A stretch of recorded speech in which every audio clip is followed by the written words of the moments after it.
오늘은 르호보암 왕의 치정시대에 대한 하나님의 섭리를 살펴보려고 합니다. 하나님의 말씀 역대하 10장 1절 한번 보십시다.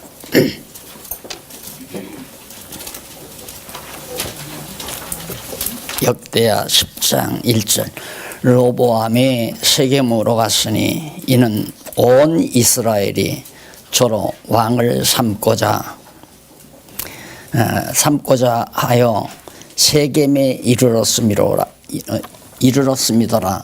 느바스 아들 여로보암이 전에 솔로몬 왕 얼굴을 피하여 애굽으로 도망하여 있었더니 이 일을 듣고 애굽에서부터 돌아오매 무리가 보내어 저를 불렀더라. 여로보암과 온 이스라엘이 와서 르호보암에게 고하여 가로되 왕이 부친이 우리에게 멍에를 무겁게 하였으니 왕은 이제 왕의 부친이 우리에게 시킨 고역과 매운 무거운 멍에를 가볍게 하소서. 그리하시면 우리가 왕을 섬기겠나이다. 4절까지 봉독을 했습니다. 보시다시피 다윗 왕조 수립한 것은 아시죠? 왜 하나님께서 다윗 왕조를 수립했는가? 수립해놓고 왜 또 하나님이 다윗 왕조를 보호하시는가? 그것도 이제 아실 겁니다.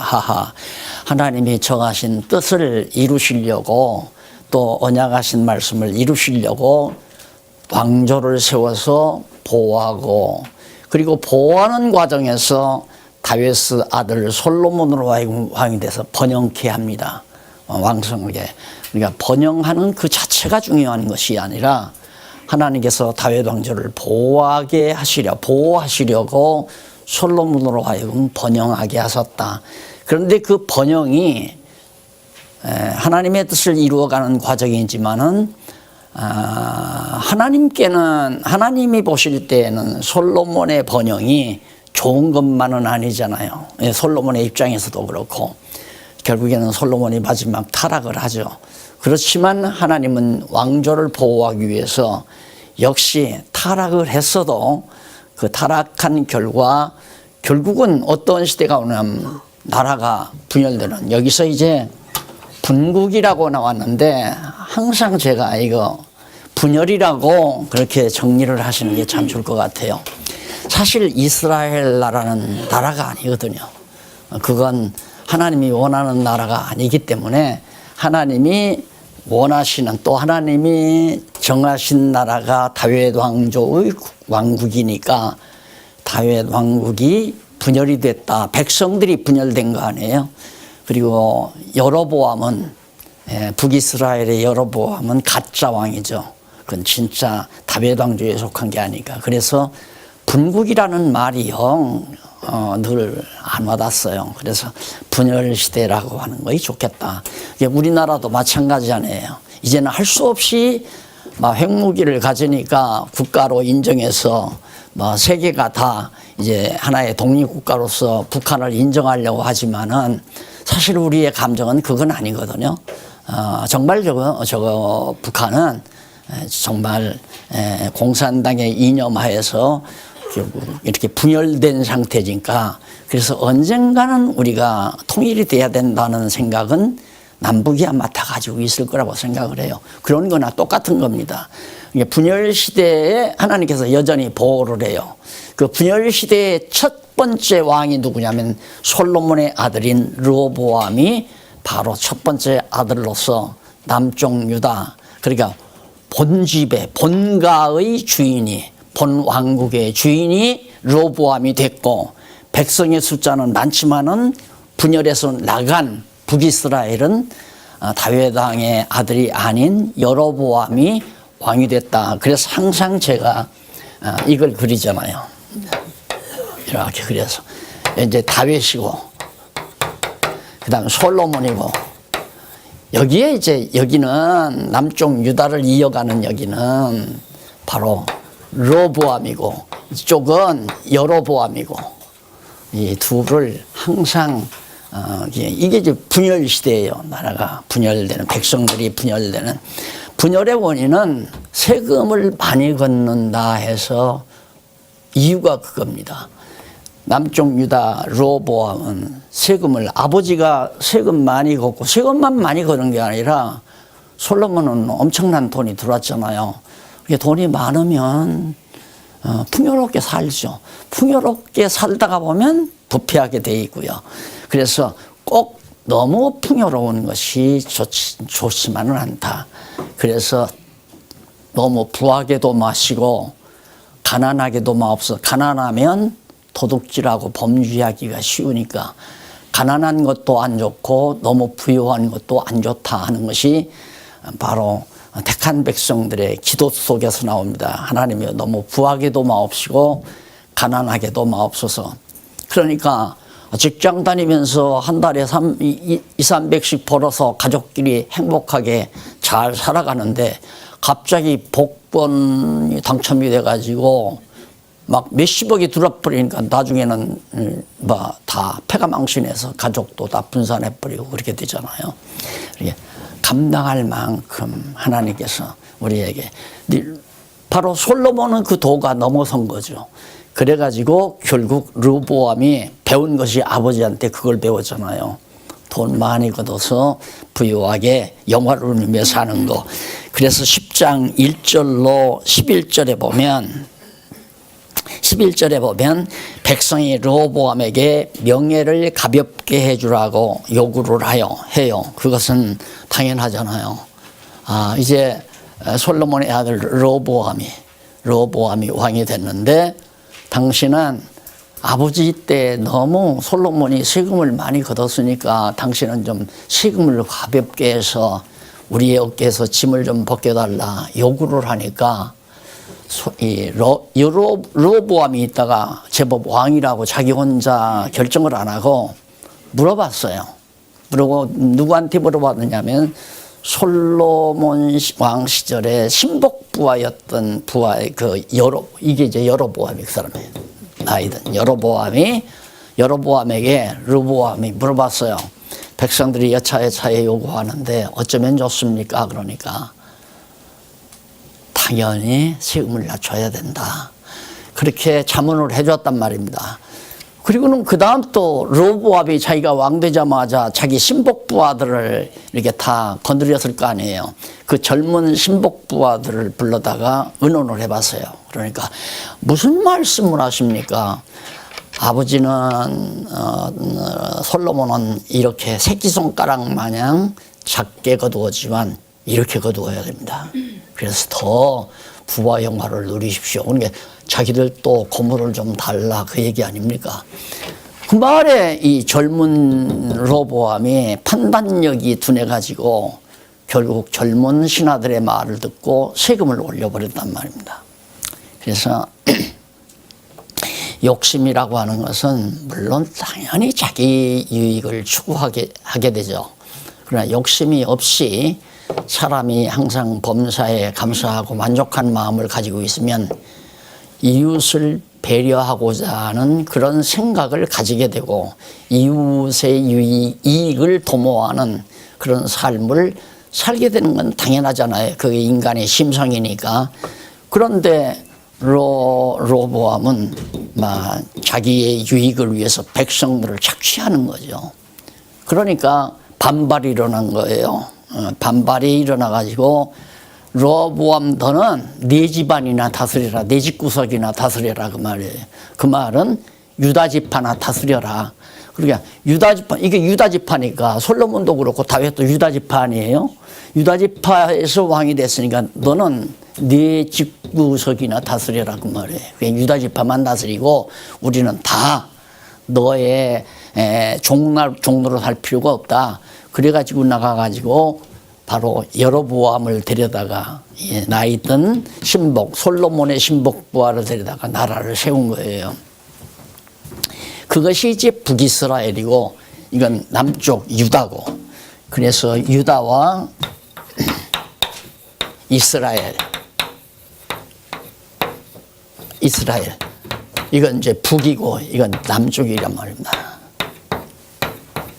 이렇게 나라가 분열하게 됐다 이 말입니다. 그러니까 분열 시대는 어디까지냐면 여기까지예요. 더 나라가 더 지속이 되지만은 분열 시대는 북이스라엘이 아수르에 의해서 722년에 망해버려요. 북쪽 이스라엘은 망해버리니까 바로 분열 시대라고 언제 어디서 어디까지냐면 르호보암 왕부터 북이스라엘이 망할 때 이때가 이제 히스기야 왕, 남쪽 유다는 히스기야 왕 당시에 이때까지를 분열 시대라고 그렇게 바로 이 교재에서 지칭을 하는 겁니다. 그래서 상당히 분량이 많아요. 이 부분의 분량이. 그래서 우리가 좀 복잡한 것 같아도 정리해 보면 아주 간단하니까 우리 하나하나 정리해 보도록 하겠습니다. 자, 그렇게 요구하니까 거절을 당하고 말았잖아요. 망했는데 문제는 이제 그 문제가 10장 12절로 15절 94페이지에 보면 르호보암이 소년들의 의견대로 백성의 요구를 거절하고 세금을 많이 걷게 됐다는 그런 얘기거든요. 그 다음 16절로 19절 오른쪽에 보면 95페이지 백성들이 르호보암을 배반하고 각 장막으로 돌아가 버립니다. 너는 네 구속이나 다스리라 그 말이죠. 그리고는 다 돌아가 가지고 나중에는 11장 1절로 4절에 보면 넘어가서 96페이지 여호와께서 르호보암이 여로보암을 치는 것을 금합니다.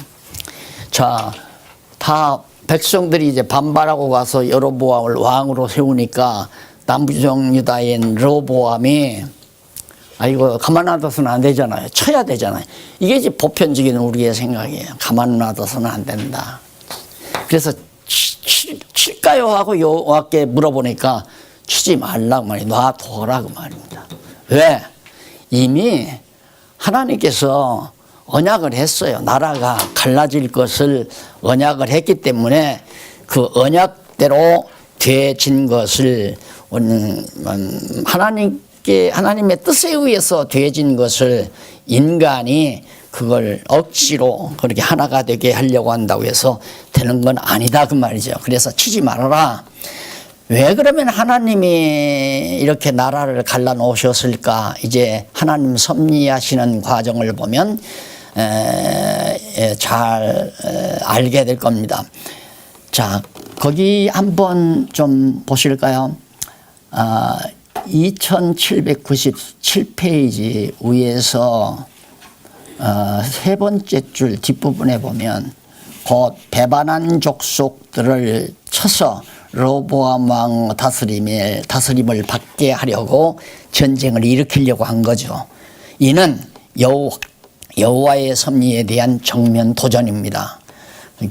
그러니까 여호와 하나님께서는 갈라지게 해놨는데 바로 르호보암은 다 끌어들여서 자기 부하들을 자기 백성을 삼으려고 한 거라 이 말입니다. 왜 그러냐면 열 지파가 다윗 왕가를 배반한 것은 여호와께로 말미암은 것이다. 열왕기상 12장 15절에 나온 얘기입니다. 앞에서 배웠잖아요.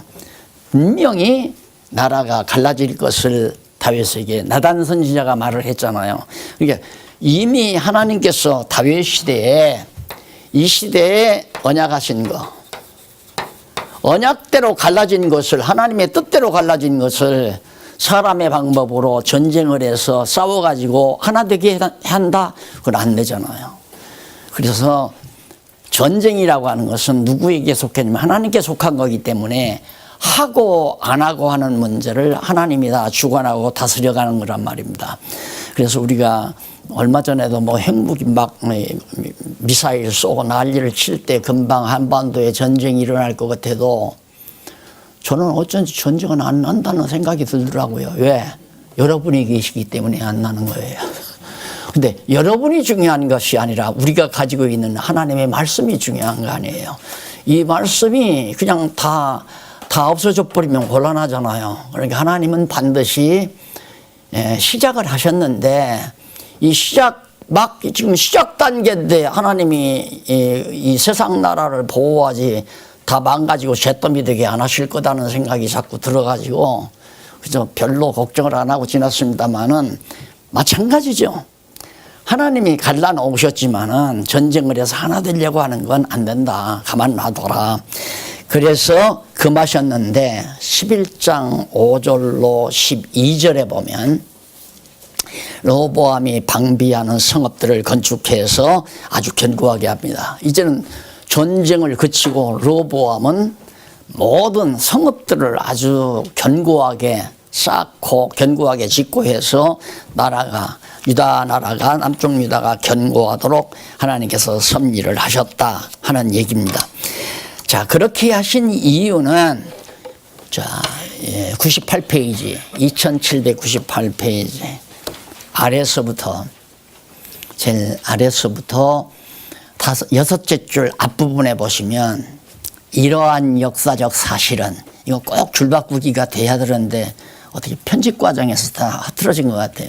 이러한 역사적 과정, 앞에서 말한 그런 모든 역사적 과정은 일찍이 그런 사실은 일찍이 여호와께서 선지자 나단을 통해 다윗에게 내 집과 내 나라가 내 앞에서 영원히 보존되고 내 위가 영원히 견고하리라. 사무엘하 7장 16절에 나오면 자주 나왔죠. 지금 이 역사성에서 아주. 왜?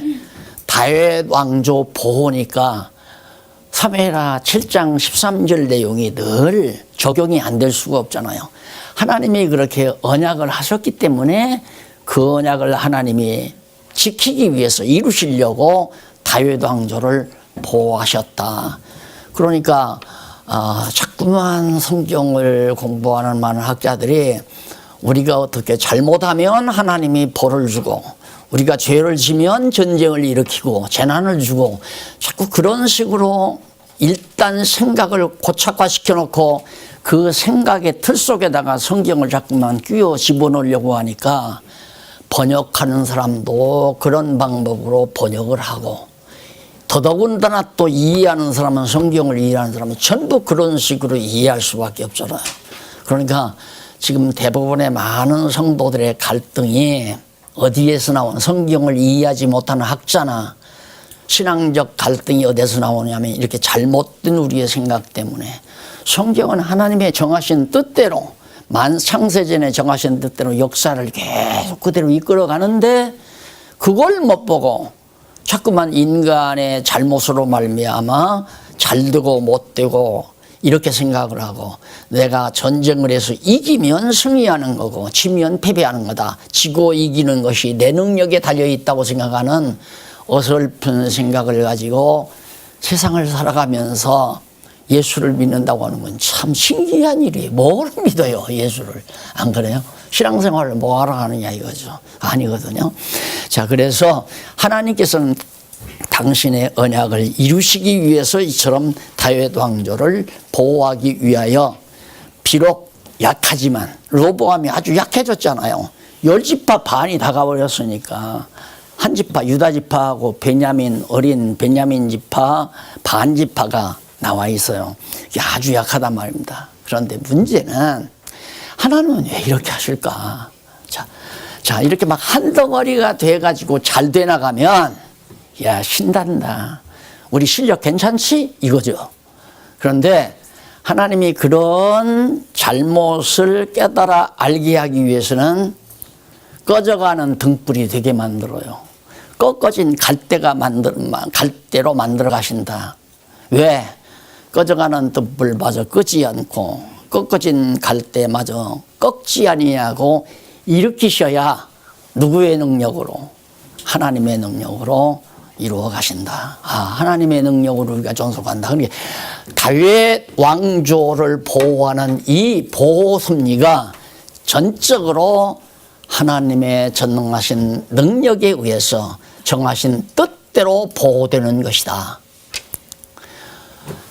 다윗 왕조가 보호되는 것은 우리들을 불쌍히 여기고 긍휼히 여겨서 다윗 왕조를 불쌍히 여기고 긍휼히 여겨서 보호한다. 그거 아니에요.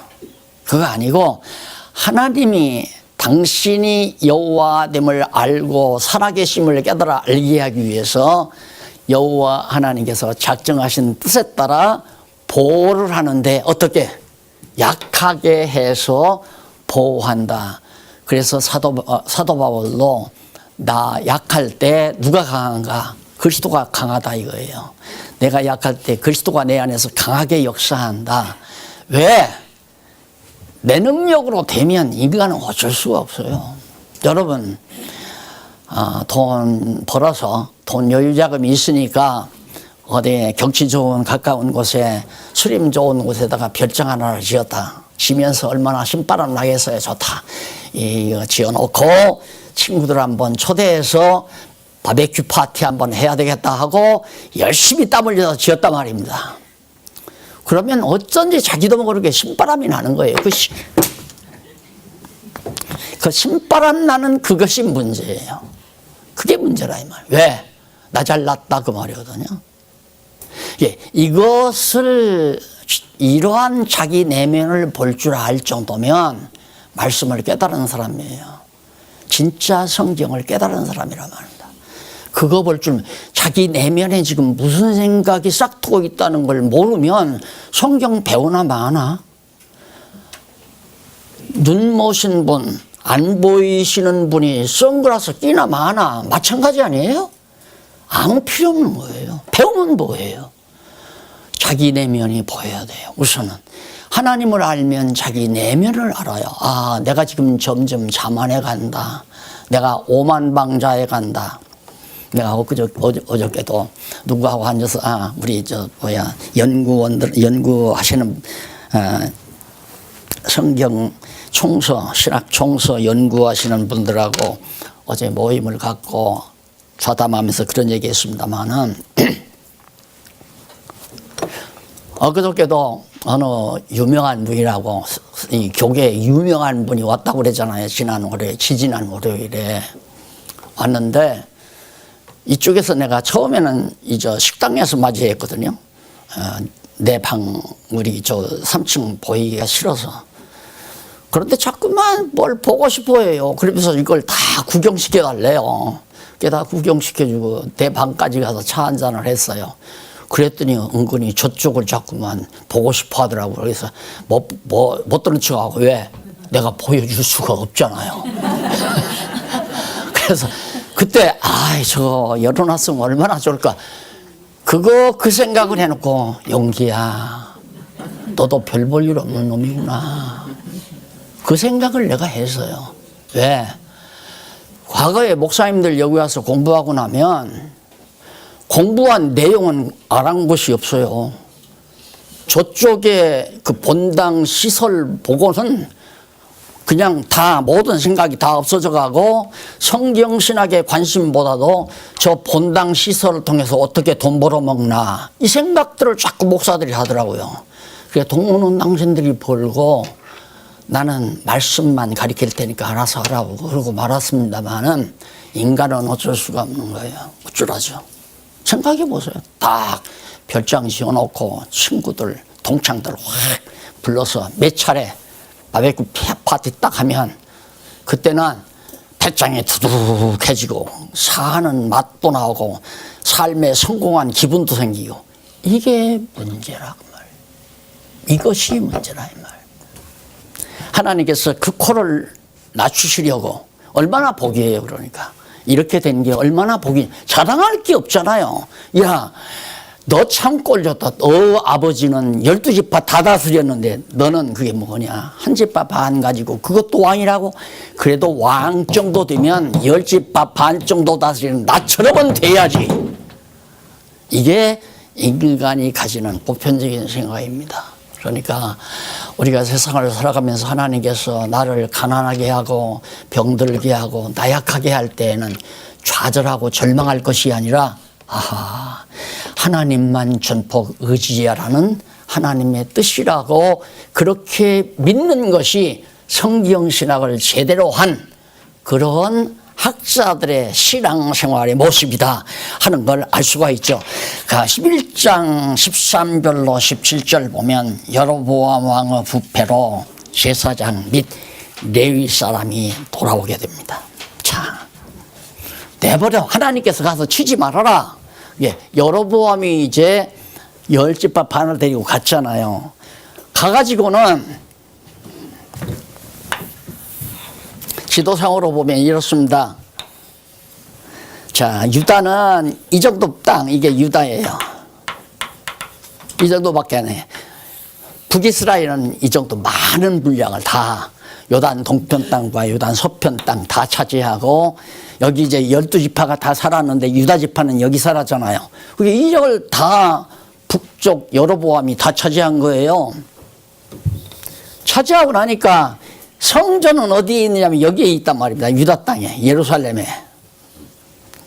솔로몬이 지어놓은 그 아름다운 황금으로 지어놓은 예루살렘이 남쪽 유다 땅에 있으니까 여로보암에게는, 이 여로보암, 북쪽 여로보암 왕은 걱정이 하나 있어요. 그게 뭐냐면, 야, 절기마다 또 제사를 드릴 때마다 백성들이 제물을 가지고 이리로 왔다 갔다가 하다 보면 다 유혹당해서 넘어가면 어떡하냐? 다시 귀화하면 어떡하냐? 백성들이 다 로보암 왕 밑으로 가면 어떡하냐? 이게 걱정이 돼가지고 방법을 썼어요. 그래, 인간의 잔꾀가 필요 없다는 말이 그 말이에요. 잔꾀를 쓰는 것이 뭐냐면, 그러지 말고 땅이 넓으니까 어차피 세금도 감면해줘서 백성 편안하게 하려고 했으니까 백성들 편안하게 베델과 단에다가, 여기 단이 있어요. 단이 있고 베델이 있고, 베델과 단에다가 산당을 짓고, 산에다가 당을 짓고 거기다가 금으로 송아지를 만들어서 금송아지를 해놓고 거기다가 제사를 드리라고 그랬어요. 그게 우상숭배라는 얘기 아니에요? 거기 예루살렘에 가봐도 뭐 사람도 없는 거 아니냐. 그러니까 어차피 금으로 우상 만들어 놓고 신당에다가 만들어 놓고 여기서 제사를 드리는데 제사장이 있어야 되잖아요. 근데 제사장도 제 마음대로, 여로보암 자기 마음대로 아무나 마음에 드는 사람 제사장만, 네가 제사장 해. 그래가지고 제사를 드리다 보니까 레위지파 사람들이 화가 난 거예요. 하나님께서 레위지파 우리에게는 제사장을 하라고 그랬는데 이 여로보암이 자기들을 제사장 안 시키고 아무나 제사장 시켜가지고 이렇게 못된 짓을 여기다 산당 짓고 우상 섬기도록, 화가 나가지고 다 일로로 귀화하는 거예요. 돌아온다. 레위지파가 다 유다로 돌아와. 무슨 생각을 하시는지 아실 거예요. 제가 알고, 여러분들이 지금 무슨 생각을 하는지 내가 알 수 있을 것 같아요. 자, 11장 18절로 23절. 르호보암이 처첩들과 자식들에 대하여 지혜롭게 아주 행합니다. 아이고, 여기를 처음에 읽으면서 세상 이런 자에다가 비읍하고 노에다가 미음한 이런 인간이 다 있나. 세상에 첩도 한둘이 아니에요. 첩도 한둘이 아니고 아들, 딸도 엄청 많아요. 이 르호보암이 하는 짓이. 그러니까 나라 견고해졌지. 또 여기서 막 레위지파가 돌아오지. 그러니까 그만해봐. 그리고는 역시 하기야 자기 아버지는 1000명의 궁녀들을 두고 살았잖아요. 르호보암도 저 아버지한테 배운 게 부전자전이라고 하는 거 아니에요. 그래가지고 엄청난 아내도 많고, 아내는 정식으로 이제 얻어들인 아내가 많고 첩들도 많고, 그래서 거기 보면 몇 명이냐면 아내가 18명, 첩이 60명. 나는 이런 사람 세상에 없는 거라고 나는 생각해요. 이러면서 낳는데 얼마나 자식들을 많이 낳는지 몰라요. 그러니 이 집구석 뻔하잖아요. 그런데 르호보암이 아주 지혜롭게 행했다고 그랬어요. 어떻게? 이 유다 각 지역에다가 성읍들이 있잖아요. 그러니까 전부 글로로 파송을 보내서요. 너 1일. 이렇게 모여 살면 전쟁하니까 큰일 나니까 잘못하면 아내 자식별로 내놓던가 해서 다 흩어놓고 먹을 건 많이 대주고 쓸 용돈 많이 주고 마음껏 즐기도록. 그리고 아내도 막 주들이 원하는 대로 다. 그러니까 뭐냐 하면 나라를 평안하게 만드는 방법이 하나 있는데 백성들로 하여금 쾌락에 빠지도록 하는 방법이 있습니다. 그래서 술문화라는 것은 백성들을 안정시키는 하나의 방법 중 하나고, 또 오락문화라든가 올림픽, 경기장 이런 것들이 다 백성들로 하여금 너무 청와대 쪽에 신경 쓰지 말아라. 그냥 너희는 그냥 밥 먹고 그냥 경기장에 가서 또 극장에 가서 쇼장에 가서 실컷 즐기고 놀아라. 이게 쾌락 문화죠. 이게 돈이 나라가 경제적으로 부강하게 되면 자연스럽게 그쪽으로 갈 수밖에 없어요. 안 그러면 자꾸만 권력 쪽으로 사람들이 관심을 두다 보면 골치 아프잖아요. 통치자들이. 그러니까 지금 르호보암이 그렇게 지혜롭게 했다 그 말입니다. 근데 이것은 진짜 하나님의 지혜가 아니라 인간의 지혜죠. 인간의 잔꾀, 수완 참 좋잖아요. 그렇게 해서 했는데 결국은 12장 1절로 2절에 8절에 보니까 나라가 강하게 됐어요. 강하자 왕이 당연히 옳게 왔잖아요. 율법 버려요. 하나님의 뜻을 저버리고 어떻게 저버리니까 결국은 하나님께서 들어친다 이 말입니다. 자, 그러면 이것도 우리가 얼른 들으면 애굽이 와서 애굽 여기로 보면 여기 애굽 아니에요? 애굽이 여기를 쳤다. 왜? 하나님의 율법을 저버렸기 때문에. 예. 그러면 애굽이 와서 친 것은 하나님께서 르호보암이 바로 하나님의 법을 저버렸기 때문에 쳤다. 틀림이 없는 것 같죠. 근데 이것이 틀리다 이 말이에요. 자, 저기 2802페이지 2페이지에 보면 위에서 9째 줄 앞부분에 나옵니다.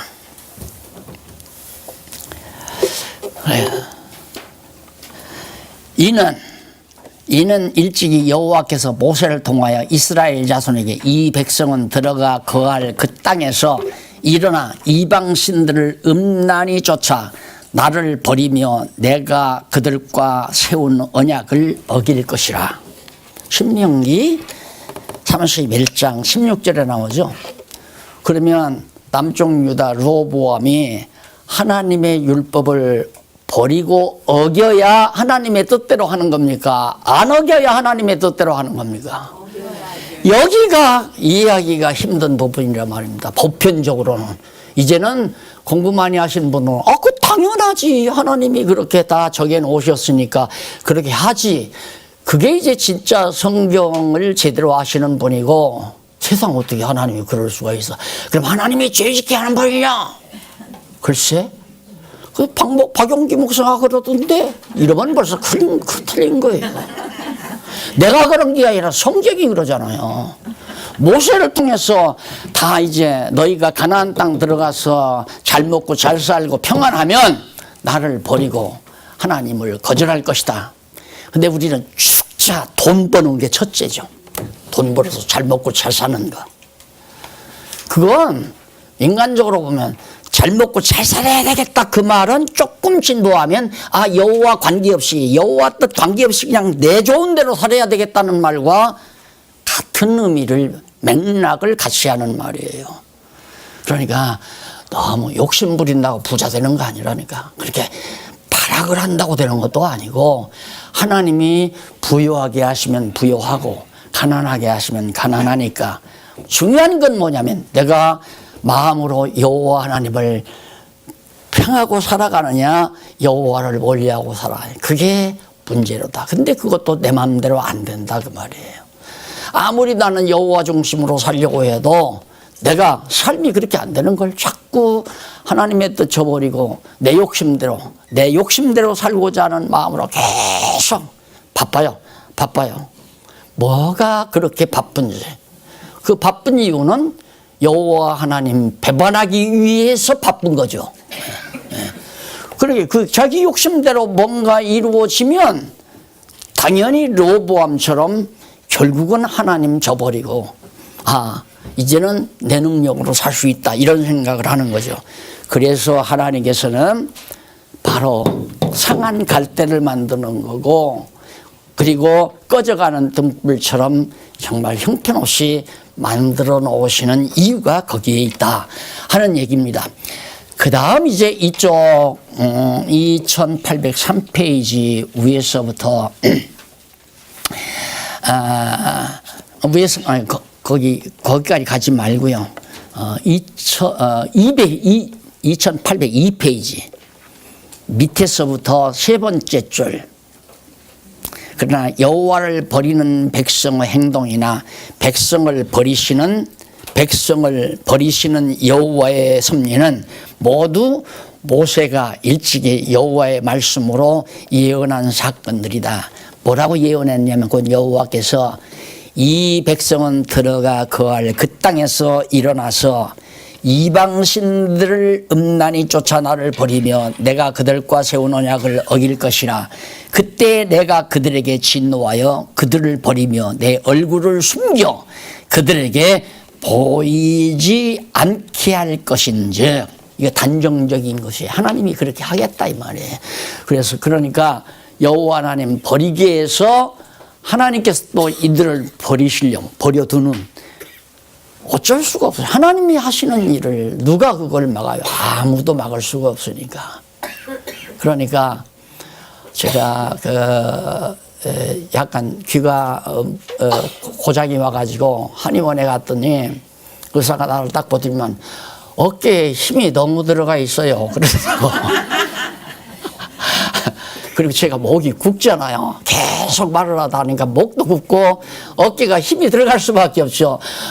어깨에 힘을 빼셔야 돼요. 그래야 귀가, 밑에 있는 귀가 올라오죠. 그게 올라오다가 차단이 되니까 귀가 잘 안 되는 거예요. 사람이 교만하게 살면 눈도 귀도 고장이 나는 거구나 이런 생각을 했습니다만은, 정말 하나님께서 자만하게 해서 하나님이 또 책망을 듣게 하고, 왜? 네 능력으로 살지 않는다는 걸 깨닫게 하는데, 그렇게 교육 방법이 그렇다 이 말이에요. 하나님의 교육 방법이 가난하게 하거나 약하게 해서 강하게 만들어 주시는 거. 하나님께서 범죄케 해서 매를 때리시는 거. 그거 뭐냐면 그러면 안 된다 이걸 딱 우상 섬기게 만들어요.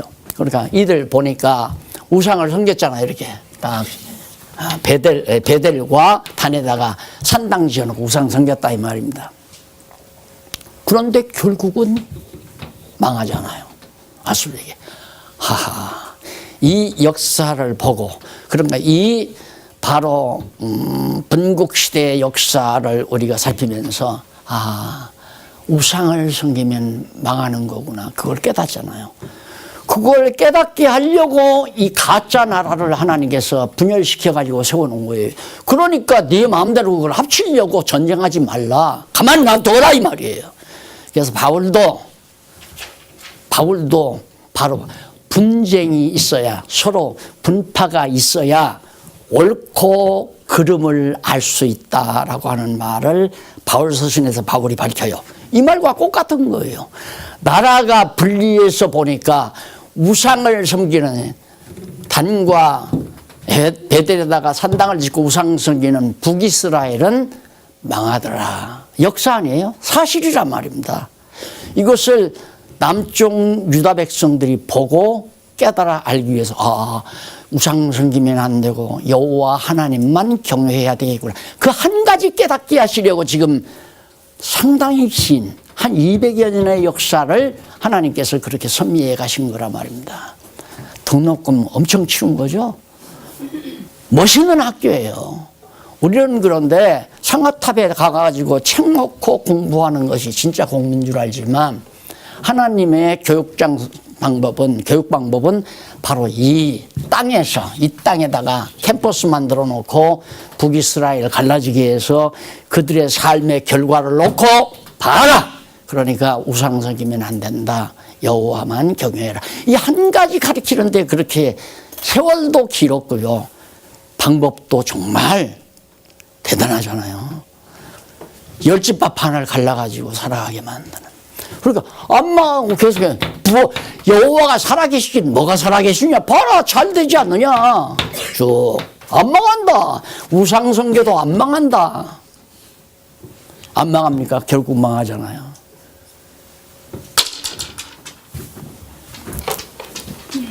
공부를 그런 방법으로 하는 것이 바로 성경을 바르게 공부하는. 그리고서 보면 3페이지 2803페이지 밑에서부터 여섯째 줄 뒷부분에 보시면 다시 말하면 그 다시 말하면이란 무슨 말의 다시냐면 그 한 절 위에 보면 앞부분에 중간 조금 앞부분에 이 내용을 얼른 보면 그러니까 지금까지 설명한 내용을 얼른 보면 여호와께서 르호보암 왕과 방백들의 행동 여하에 따라서 인간의 행동 여하에 따라 하나님께서 섭리하는 것처럼 보여요. 그렇죠. 잘했으면 하나님께서 진노를 안 하시는데 잘못하니까 진노하지 않느냐. 이 말이 잘못된 말이라 이 말이야. 그래서 성경신학을 하고 나서 말하기가 참 힘들고 글쓰기가 힘든 부분이 그런 부분이에요. 바로 총서연구회에서 지적하는 부분들이 바로 이런 부분이 많이. 나도 그게 내 삶 속에서 수십 년 동안 굳어온 언어 방법이기 때문에 쓰다가 보면 그렇게 써진다 이 말이에요. 그걸 딱딱 잡아가지고 꺼내서 얘기할 때마다 참 수고들 하신다 하는 생각을 합니다만은 그 말을 고친다는 게 매우 어려워요. 하나님의 정하신 뜻 따라 범죄도 하고 하나님의 정하신 뜻 따라 회복도 하고 진노도 당하고 이렇게 말을 해야 된다 이 말입니다. 그래서 인과응보라는 말이 거기 나오잖아요. 다시 말하면 여호와께서 인과응보의 원칙에 따라 섭리하지 않는다. 하나님께서는 어떤 원칙을 인간들이 생각하는 원칙이 아니라 당신의 원칙이 있어요. 약하게 해서 강하게 한다. 또 약하게 해서 망하게 한다. 약하게 해가지고 하나님께서 깨닫게 한다. 이게 이제 하나님의 방법이기 때문에 인과응보의 원칙은 맞지 않는다. 그 말이에요. 자, 12장 9절로부터 12절에 보면 여로보암이 겸비함으로 여호와께서 일부만 치게 하셨다. 이것도 보면 하나님께서 여로보암이 겸비함으로, 이것도 내가 말을 지금 잘못하는 거거든요. 겸비했기 때문에, 겸손했기 때문에 하나님께서 일부만 치고 남았다, 남게 했다. 그 애굽이 와서 쳤잖아요. 그거 보면 쳤는데 일부만 와서 치고 남게 했다. 그런데 그게 아니고 요거네요. 하나님은 다윗 왕조를 보호하셔야 하기 때문에 그 말이죠. 하나님께서 다윗 왕조를 보호해야만 하기 때문에. 왜? 여호와의 힘을 깨달아 알게 하기 위해서는 꼭 보호해야 되잖아요. 그러니까 아주 망하면 아주 안 되잖아요.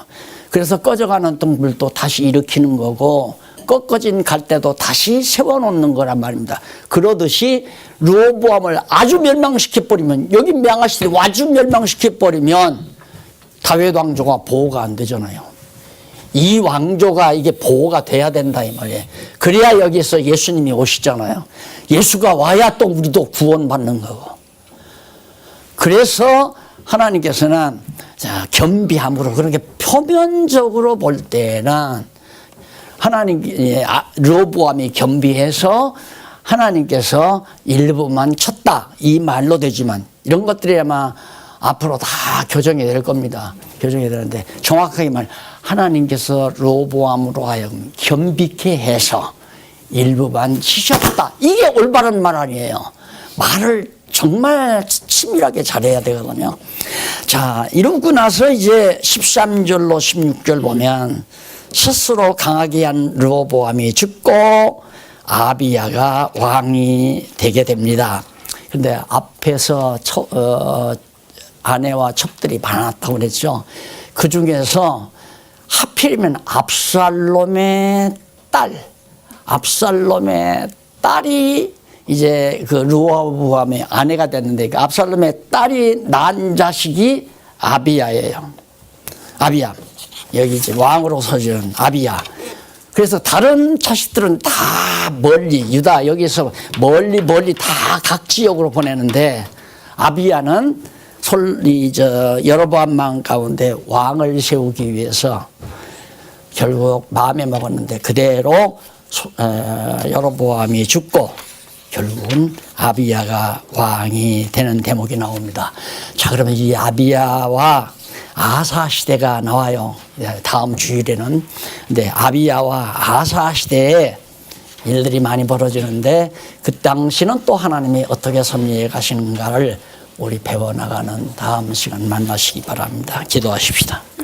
살아계신 하나님 아버지, 오늘 또 저희들에게 보혜사 성령 허락하셔서 하나님의 말씀을 통하여 여호와만 경외하며 사는 것이 지혜임을 다시 한번 깨닫게 해주신 하나님 아버지 감사합니다.